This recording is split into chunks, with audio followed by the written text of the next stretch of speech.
దైవ మర్మములు. సహోదరుడు భక్త్ సింగ్ గారి అనుభవంలో దేవుడు ఆయనకు బయలుపరిచిన దైవ మర్మములు. ఆగస్టు 30. నీతిని విత్తువాడు శాశ్వతమైన బహుమానం నొందును. సామెతలు 11:18. ఆ రాత్రి అంతయు రాజుకు నిద్ర పట్టలేదు. రాత్రి ఉపవాసముండెను. దానియేలు ఏమయ్యనో చూచుటకు పెందలకడనే లేచి సింహముల గుహ యొద్దకు వచ్చెను. ఎంతో దుఃఖస్వరంతో, జీవము గల దేవుని సేవకుడైన దానియేలు, నిత్యము నీవు సేవించుచున్న నీ దేవుడు నిన్ను రక్షింపగలిగినా అని అడిగాను. 20వ వచనం. అతని స్వరము అతనిలోనున్న దుఃఖమును తెలియజేశాను. తాను దేవుణ్ణి ఎరగడు కనుకనే అతడు దుఃఖించుచుండెను.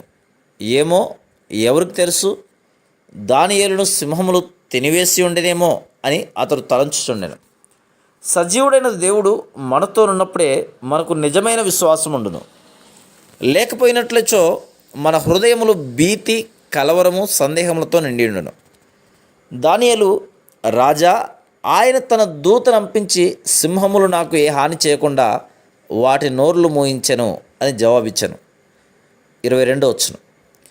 అప్పుడు తన స్నేహితుడైన దానియేలు క్షేమముగా ఉన్నాడని రాజైన దర్యావేషు ఎరిగి చాలా సంతోషించెను. అప్పుడు దానియేలు మీద కుట్ర పనిన దుష్టులను దానియేలునకు బదులుగా సింహపు గుహలో వేయమని ఆజ్ఞాపించను. మన శత్రువులు కొంతకాలం వర్ధిల్లున్నట్లుగా దేవుడు అనుమతించును. వారు అభివృద్ధి చెందుచున్నాం కదా అని తలంచెదరు. కానీ ఒకనాడు శిక్షింపబడదుమేమో అను తలంపు వారికి కలగదు. తన సాక్ష్యము నిమిత్తమే దానియేలు శ్రమపడెను. అయితే అతని నమ్మకత్వమును బట్టి దేవుడు అతనిని విడిపించెను. మనం కూడా దానియేలు వలె నమ్మకముగా ఉన్నప్పుడే దేవుడు మనల్ని విడిపించును. మనము మన పనిలో నమ్మకంగా ఉండవలను. మన సాక్ష్యములో నమ్మకంగా ఉండవలను. దేవుణ్ణి అనుదినము గణపరచుట్లోనూ ముమ్మారు ఎట్టి భీతి, భయము లేకుండా మోకాళ్ళపై దేవుని ప్రార్థించుట్లోనూ అన్ని విషయముల కొరకై దేవునికి కృతజ్ఞత చెల్లించుట్లోనూ నమ్మకస్తులమై ఉండవలను. అప్పుడు ఆయన మన పక్షముగా పనిచేసి మనకు విరోధంగా శత్రువు చేయు పన్నాగములను విఫలం చేయును. Praise the lord.